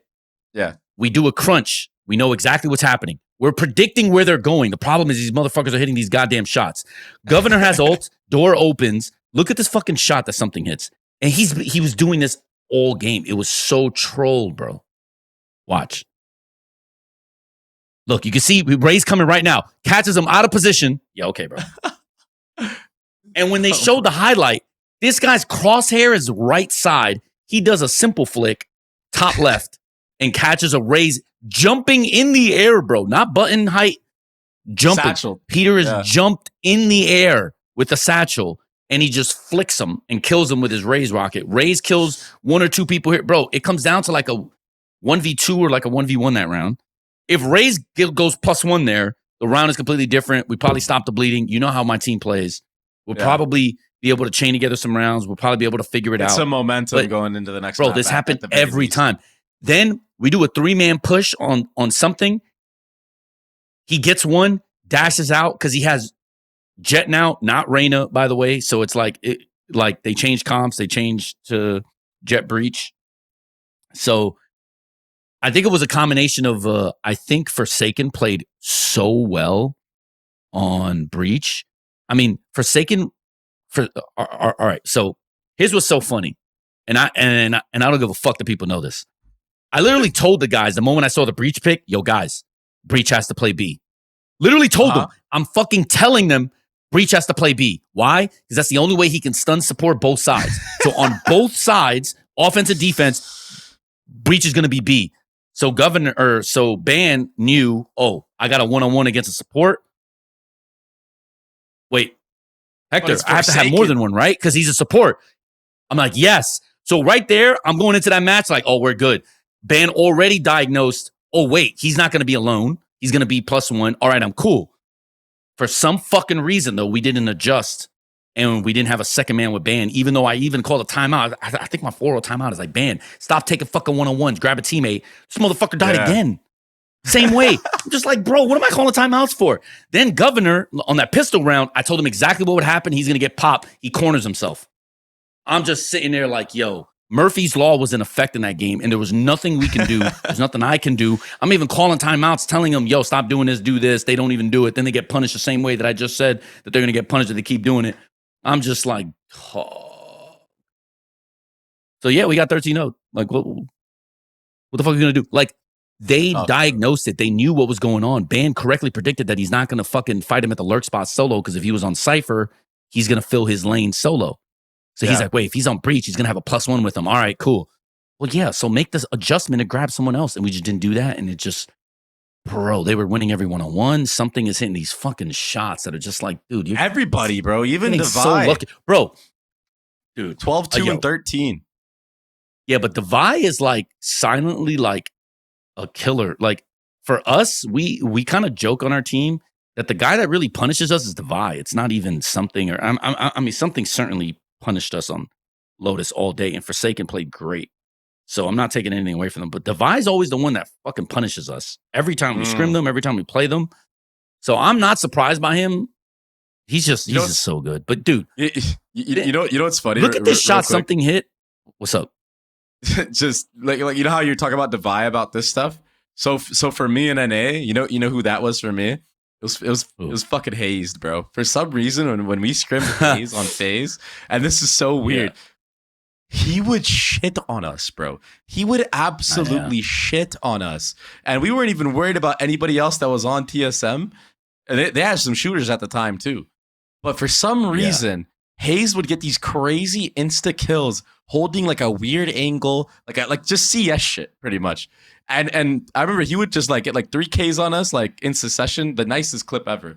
And we would just be like, bro, this fucking old man is shitting on us, and he's the IGL of this team, and he's hitting these shots, bro. So it's like Arsenal used to hate FNS but he does it. Yeah, Arsenal used to hate FNS, and Devi is kind of like a mid-rounder from what I heard for them. Yeah, because they don't have like an actual IGL, right? Nah. It's like everyone coming with ideas. Forsaken, technically, I think does more the IGLing. Right? Oh, okay. Yeah. That's pretty cool. But dude, these guys were just hitting these fucking shots all series that are just like, dog. Yeah, let me see the next clip. Yeah. So look at Sunset. Look how Peter dies here. Bro, this was happening so much. When I watched the playback and their POVs and I was talking to them, they were just like, bro, this is some bullshit. Like, look at something getting blessed by the Valorant god. He's getting look at this. Look at this. He's dead. Jumping up. Jumping AK killed, bro. That's my duelist entry. And then Jit reloads like a dweeb here, swings a corner, bad fundamentals, gets punished, and now all of a sudden it's just like, this is how we're losing rounds, bro. Yeah. This is fucking how we're losing rounds. It's like shit that should never happen. is not going to happen, but it fucking happens. And then you have to somehow stop the bleeding. And then we come back and we should have beat them here. But if our attack is better, if we don't lose, bro, if they're not hitting some of the most miraculous shots imaginable, we're getting more rounds. Mm-hmm. And then when our defense comes in, well, look at this kill. You guys had a great because you guys had a great defense, by the way. You guys had a great defense. Bro, we did the same shit against Gen.G. The problem is our attacks are killing us, but some of our attacks aren't macro problems. Some of our attacks are what the fuck I just showed you. What kind of shit is that, bro? It's just nothing you can do about that. There's absolutely nothing you can do about that. Corner shelf, and then fucking jumping AK, he panics. Yeah. And gets a kill on by the way, my Neon with an ult. You saw Peter's ult. You know how good Peter is on Neon. That guy's getting at least 2 or 3 here. Instead, he dies, and then Jit just dies for free, and all of a sudden it's 8-0. And it's just like, then I'm burning 2 timeouts. Like, yo. Then they're telling me, Hector, bro, he's hitting these crazy shots, bro. You don't even understand. Wait till later. So I'm like, okay, I got to trust them. So I'm like, all right, so here's what we're going to do. We're going to do this. We're going to do this. Like, try to do that. Fake here. Like, dog, it's just, before you know, it's quicksand. It's quicksand. This game it's not that we can't beat this team. We can beat this team. It's so momentum based. This game. It's like a couple good things go your way. You win a bonus round. You win the pistols, and it's a whole different fucking game. Yeah, it's bro. It's an unforgiving state of the game right now, bro. Like we lost every pistol totally imaginable against this team too. On Bind, we destroyed them, and they complimented us afterwards, saying like, "Yo, they just destroyed us on Bind. We didn't know what to do against them. They were, they made you guys absolutely rinsed them on Bind too, and that's after getting 13-0. And everybody out there needs to understand that. So you can meme about the 13-0, but you also need to give credit where it's due to actually be able to bounce back and win the map so convincingly after being 13-0. I guarantee you, probably 70% of the teams in every region, if you get 13-0 the first map, you're not coming back and win that second map. I promise you this. I promise. It's not an easy thing to do. Yeah, and that's what I told my guys too. Like, so our whole theme this entire year, and you know this because this was my theme even with you in the summer when we talked about potentially hooking up, was I think one of the first things I told you in Poise was, I don't give a shit where we place, but every round of every half and every fucking map we need to take seriously in practice. We need to do this in games. And I said this to you, brought that shit here. And the only way that you can come back 13-0 and then stomp the other team is basically having a belief like that, where it's like, okay, next, on to the next. Yeah. And that's how our practice was. Our practice has always been this way. And it's caused a lot of fights between me and Cruz, me and Gov, especially me and Gov. Me and Gov probably argue more than any player-coach relationship I think I've ever had. And a lot of it is that. It's like, he kind of throws his jab at me because I told him one time, bro, take pride in your work. And now he just throws in my face all the time. Oh, Hector, look, I took pride in my work, bro. Like, all right, asshole. Because like it's and the thing is, I don't think he realizes then, and I think he's probably just tired of my shit now. But Talon's gonna release like a video, and like you can see like he's getting beat 13-0 and he's laughing and he's smiling, and it's like next round. And he doesn't realize that like, that's the reason why you behave this way, and this is the reason why you treat everything like this, is because then when something bad happens, it doesn't go your way, rather than demoralize you, you just shelve it. And you're like, okay, we'll worry about this later. Focus on the task at hand. This is what I got to do now. And so then we just shit on them the second map. I thought we were going to shit on them the third map. And then just, again, they're hitting shots. They're doing things. I think we made, in fairness to them, I think the breach adjustment on the first map, obviously they changed comps. So their breach adjustment to the third map was also really good. And in my presser and my post-game scrum, I basically was like, yeah, man, if you want to be talented, just pick fucking breach. So this is obviously a thing we're going to fix in the offseason, and this is not going to continue to happen, and this won't happen again. But I thought Forsaken and Alex especially put on a master class in terms of like turning the tables on us with like pick selection. And I think we did not do ourselves, favors. And Cruz knows what I mean. I think Cruz on Sunset, that was probably one of the worst series or maps that I think he IGL'd. And it happened at the worst time. And it's something him and I have talked about. And we've reflected on this or whatever. And I think This is probably never going to happen again. But like, I think like he got too stubborn, kind of like the secret thing where he forces with the ego. I think the ego in Cruz, he's such a competitor that like, he's like, yo, you know, when a play is working or things are working, but your team are making like small mistakes and it's like, bro, this would have worked with this. Yes. I think that happened a lot on Sunset. And before you knew it, you look up and it's like, we're down 8-0. And I think, I think his inability to stop the bleeding, I think, really killed us. My inability to like, you know, in the timeout, like force him out of it too. Yeah. Probably killed us. But I think that, you know, if we played that map another 10 times, I don't think any map goes like that again. I think it was just, again, they're breaking our back with these bullshit rounds, getting these fucking crazy kills. That this is the thing I said about you when we played against you when I was on 100 Thieves. Like, you guys are just doing shit that no one else would do, and no one else is winning and stealing these rounds, bro. So how the fuck do we prepare for this? Right? So like, I can criticize Cruz all I want about stopping the bleeding. Yeah, bro, that is some bullshit. What we're seeing, bro. So, like, sometimes doing this, bro. Sometimes the Valorant gods just don't have it in store for you, bro. There's nothing you could do about it. That was, man. And it's a backbreaker and it's a killer. Yeah, I kind of want to pick your brain about like going into this map, because you know what they run on Sunset. You know that they don't run a Cypher. They run the Sage comp with the Breach. They've played this comp for the last like 4 or 5 times. So I was surprised when I looked at this and I saw you still running Sova. You know what I mean? I'm like, what's the point of running Sova against a comp like this? If you guys would have subbed in a Sage, bruh.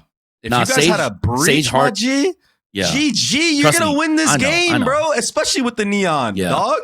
I was like, why are you running Sova, bro? You know they don't run Cypher.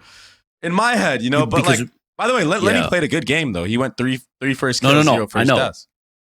But still. I know. This was not. I feel like that was a little fumble that you had there, bro. I feel like you could have the Sova pick. Comp to counter so the thing is, though, we weren't playing to counter them. We were playing to throw. So one, we wanted to surprise them. And the thing we wanted to surprise them with was with Neon on this map, because I actually don't think they played Heretics that well when I watched tape. And I thought that we could do things that were slightly better than what Heretics did. And then more importantly, the Sova pick was because Sova, there's even things that Secret don't do with Sova that we did that I thought would give us crazy advantage, because especially with like Neon Wall plus Sova combos. And there's like sick plays that I'm not going to talk about because I don't want people to watch the tape. But there were things that we did with like Omen and Sova that were like we had advantage. We just fucked up the post. But Sage also counters Neon, but we knew this. We knew how to play against that. We just weren't, bro. Like, there was one round, I was so pissed at Peter. They Sage slowed. This fucking dweeb is pushing the Sage slow and a smoke with his ult. Like, bro, we talk about this. We practice against this. We know exactly what to do when this happens. And then the moment comes and you just forget. Yeah, it's that high pressure. It's that high, yeah. The high pressure scenarios. It gets your brain going a little wonky, man. Yeah, right. Like, I basically said that I cooked too much. And what I meant to him when I said that was simply, he was playing out of his element. Cruz is playing out of his element. And like, he was like, no, it's not the comp. We just fucked up. Our game IQ let us down. Yeah, you still could have won. Didn't do the things we needed to do. Yeah. But like, that's what I meant, because our other comp, we were fine, bro. We were fine playing them with either comp. We knew exactly what to do and how to stop them. We chose this comp to throw our scent off because we just beat Secret. By the way, we beat Secret on a map that Secret pulverized PRX.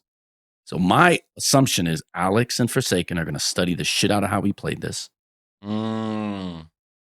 So if we come with a new comp and we jump on them early, they're fucked, right? And that's pretty much why I thought maybe I overcooked. Because, I have the guys that are flexible, and I think we're good enough to be able to do this. And this is something I was working on last year with FURIA, which multiple comps on multiple maps to be able to throw the scent off, because people are going to study you and they're going to try to pinpoint exactly like what you do, and they're going to anti-strat you. This is what some teams just they rely on our anti-strats. You completely break that the moment you switch a comp. But it fucked up. or I fucked up in the sense that, like, you know, maybe we should have went with our old shit because Sage, it doesn't really bother Raze all that much. Maybe, you know, things here and there could have been different. But at the end of the day, I thought it was the best way for us to win. Yeah, at the end of the day ends. I thought it was the best way for us to win because I wanted to just, you know, map 1 and map 2 were the same, right? We ran the same comps that they were expecting. The game plans for map 1 and 2 were different, but the comps are the same. So I thought playing them on the same comp map 3 is probably only going to help them. I wanted a surprise. You know, Alex told me afterwards, he was like, man, I'm surprised you didn't play Ascent. That was that comp I told you, that sick nasty. I went against that. But I went against that because our week of preparation and practice on Sunset with this comp was good. Was murdering everybody. There you go. And I believe if our Sunset attack was better, and even Alex told me this afterwards, he was like, dude, if your attack was better, I think you guys actually win that map. Yeah. I mean, dude, it was 13-9 and you got 10-2 and you went down 8-0. Yeah. I mean, you definitely could have won it if you had a couple more rounds on attack. No doubt. Yeah. Even the pistol round, you win the pistol round, you're talking about a tie game, bro. Pistol round, you're talking about a tie game, basically. Dude. Yeah. It's just so hard, man. Like that team is just so good, bro. I mean, I'll tell you what, you guys looked a lot better. Man. Just to segue this, you guys looked a lot better than DRX did, which is crazy because we were talking about how they were looking like too. We were talking about how DRX actually looked like one of the best teams in APAC. Yeah. Yeah, I told that to Alex afterwards. And then go figure, PRX just goes nuclear on him. 13, by the way, I know you got 13 note on Lotus. They 13-6 DRX. So it's like, what the fuck is really the difference? And then they 13-3 T1 because every one of us thought that, they're weak on Lotus. And then they switch. That's so weird. Yeah, but the thing is, the way I can explain it is similar to 2 weeks ago, I think, when I talked to you about your old team. How PRX evolved from your style. Yeah. That's the problem with playing against a team that can schmeeg it like this. But 1 through 5, they're all schmeeg. Yeah, they're nuts. Like they're all Babybay. Yeah. Because we couldn't win a one-on-one matchup. And neither could any of those other teams. And the problem is, when you're on 5v4 against a team that is that good, what do you do? Oh, okay, I'm playing your team, right? Mm-hmm. We kill you, we're up 5v4. What are you probably going to do? You're going to either send a lurk out to find more information or whatever. Either it's a trio or a single. And on the other side, you're going to do the same thing. You're going to group up and you're going to defend or stack or whatever, right?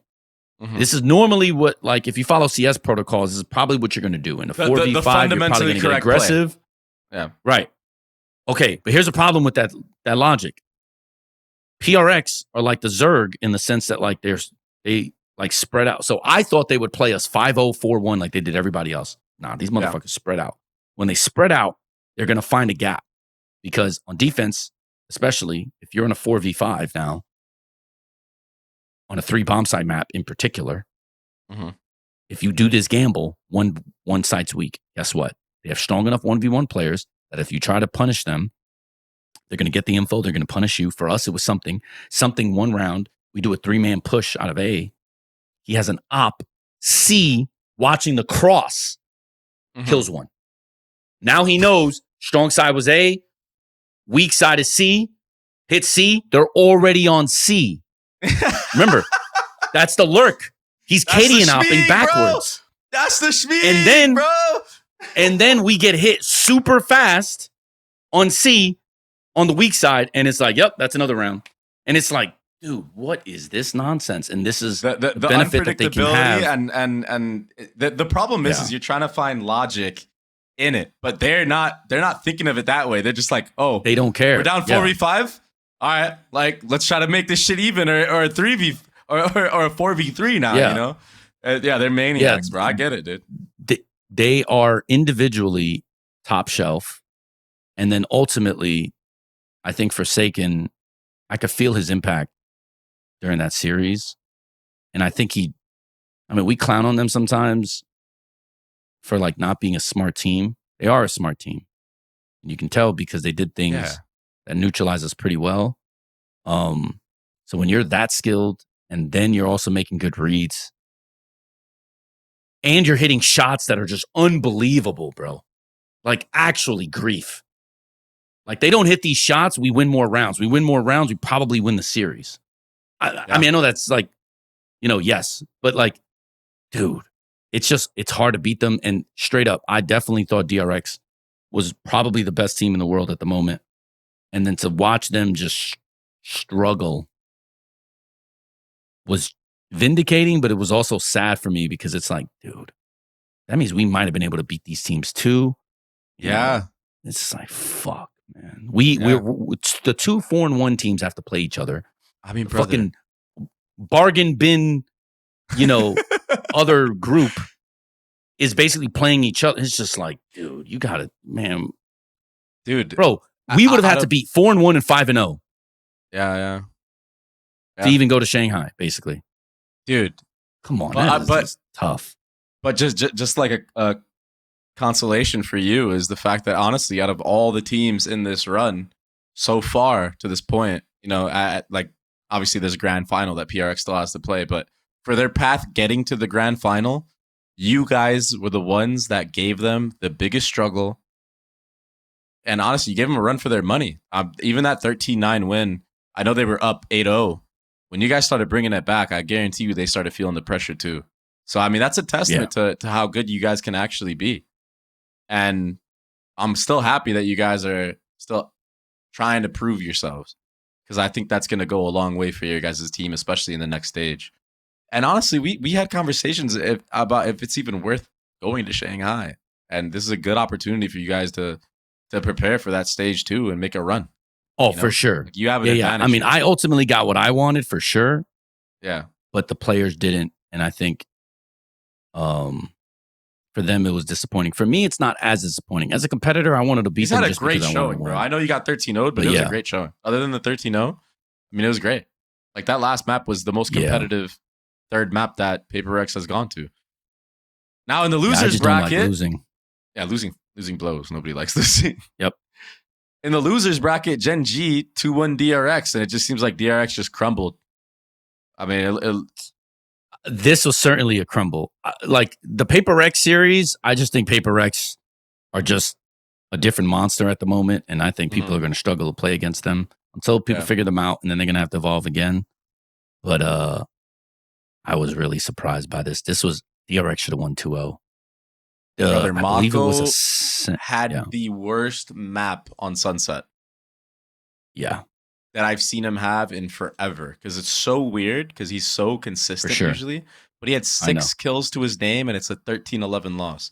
And he's probably beating himself up somewhere about that, because I feel like he is the type that he's always been like right there, and it just never works out. Yeah, to me though, and I feel like he deserves a championship, man.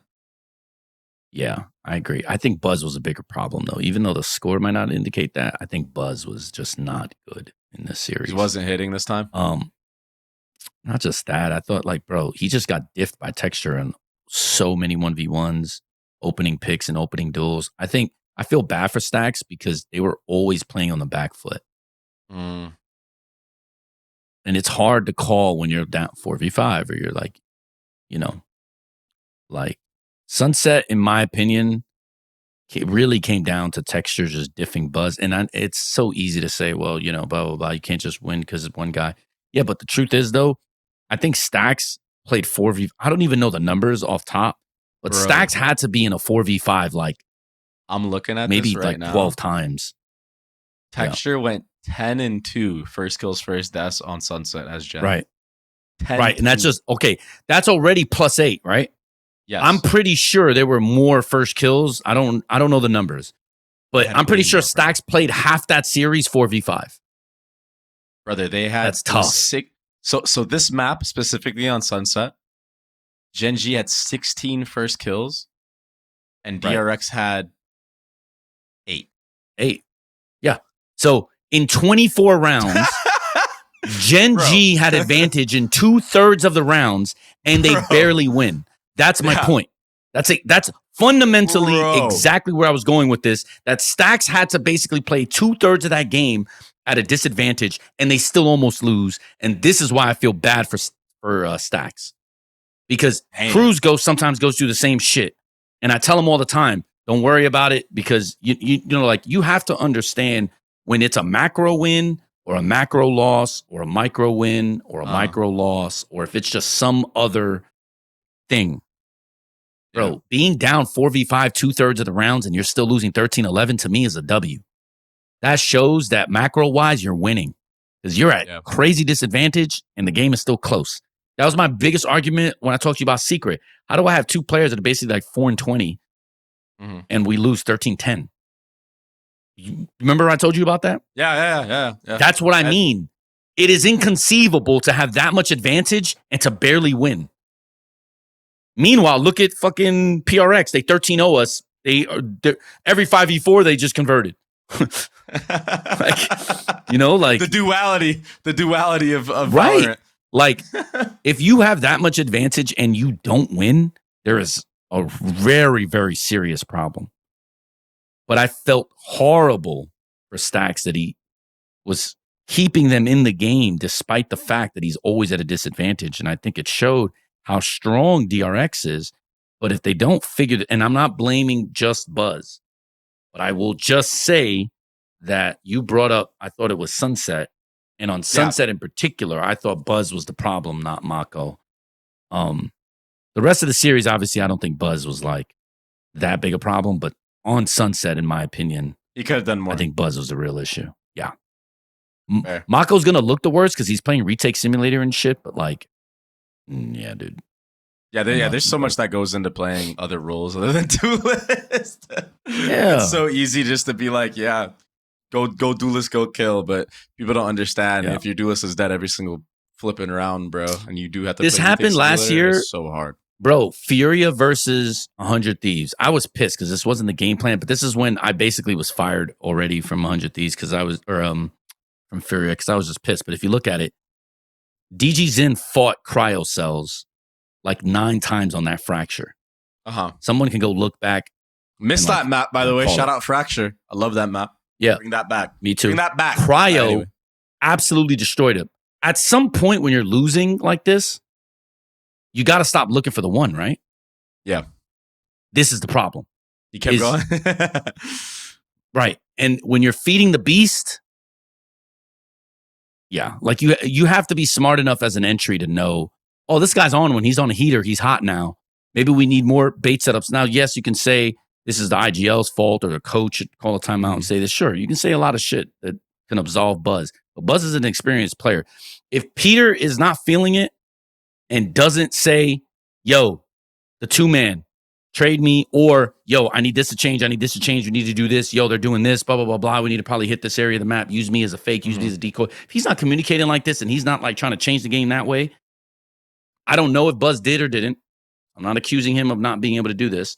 I'm just saying at some point you got to stop the bleeding. Texas can't just get first blood almost half the game he got first blood, guys. What are you doing? For real. What are we doing? And by the way, I'm just going to point out again, this guy's only playing Jet. Your job is easier as a coaching staff, as players, as an IGL. Especially on a map like Sunset. His tendency. I promise you, Jet is not the play on. Okay, I don't want to say it's not the play, but I feel like it's like you said, identify what the strengths are of Jet on Sunset. There's not many. Right. So for that to happen is a crucial breakdown. And this is why ultimately I said it's Buzz's fault. Because if I know my opposing duelist, because I know what I judge Peter on, what I judge Governor on. If I know my opposing duelist is playing this character and I also play this character, and I should know the ins and outs on this map about this character, and he's winning in a particular way, I'm going to help my IGL with okay, he's doing this. He's probably going to start doing this next. He's probably going to change to this. So this is what we probably need to do. We need to blah, blah, blah, blah, blah, blah. Clearly that wasn't happening because this guy's just continuously getting a lead and they're just snowballing off of it. And, I think ultimately that's the difference because to me, that should have been a 2-0 and it was not. And it was not only because, in my opinion, They let Texture on a character that shouldn't have the opening as much get 10 First Bloods, which is inconceivable to me. Inconceivable. So unlucky. Yeah. I mean, I think that's a wrap right there. I think we got everything covered for now. I mean, I know we're still not touching on China, but I just don't. We'll eventually get there. It's just so hard for me specifically to try to touch on all that because there's so I don't much think this is the year watch. for China for the show for sure. What are your predictions for the last two? In APAC, Paper X is gonna. Honestly, doesn't Paper even X matter, is gonna win this. I think Gen.G. Gen.G is probably gonna beat T1. Yeah, I think PRX beats Gen.G. Yeah, I think we're in agreement here. Paper X is right now. Funny enough, though, I don't think Paper X is gonna win in Shanghai because I think an EMEA team is gonna, and people are gonna figure out PRX like they do, and then they're gonna have to evolve again, which I think is gonna work well for PRX because for Worlds they need to be ready. But I think EMEA is gonna give Paper X a problem right now only because of the style they switched to. Remember before I'm like, wait until these mofos play PRX and they're going to struggle. Yeah. But it's like PRX is actually playing much slower now. Like, it looked like a fast 13-0. They weren't playing fast. We were playing fast. We just got shit on. That's a huge difference. So I think Paper X is probably going to be, I think they could be top 3 for sure at Shanghai. I'd be surprised if they won though. I think EMEA style now can work much better because they're not schmeeging it as much. They didn't beat us by schmeeging. We tried to do the phase to them and we got pooped on. Sometimes you got it, sometimes you don't. You know what I mean? The schmeeg comes and goes, bro. Maybe you'll tap into the schmeeg in another match and it'll work. Yeah, it wasn't with you that day. You should have asked me for a blessing, bro. Like I could have came in there, gave a little schmeeg, fucking. I should have, bro. Did you a little pregame? Wait, did you bless something though? Did you see some of these fucking shots? Yeah, did you see some of those shots, bro? The schmeeg blessed him, bro. Is a schmeeg. I promise you, that guy is his own type of schmeeg, bro. Trust me, that guy is his own type of schmeeg for sure, man. That guy's a maniac. Some fucking bullshit. Unlucky, bro. It is what it is, bro. The RNG of Valorant. Thank you guys for tuning in to another episode of Spike Talk. We'll be back again next week with all the playoffs being over, and we can talk about. We're gonna start doing fan questions next week. Submit your fan questions to Spike Talk. We'll start answering. We're gonna make a little segment out of this. Perfect. I'm pretty sure everyone would love that too. Drop a comment on YouTube or tweet at us. I'll ask via the Twitter sometime during the week. Let us know what you want to talk about. Yeah, that's a great point. If you guys are enjoying the content, drop comments on it. We love the feedback. We actually actively read it all too. And drop a like on it too if you enjoy us. Like we want to keep doing this for you guys, and hopefully you can get to a point where we can host our own in-person show. That's the goal, right? For now. So we wanna make this something. But either way, every Wednesday, Thursday, we get together and do these things, and it's still gonna happen while I'm in Shanghai. By the way, for those that don't know, I am attending Shanghai. I'm going to be casting it, and maybe we're going to try to figure out exactly what we can do. A visit. Who knows? We'll see what happens. But the show will go on. We will be doing shoots in Shanghai.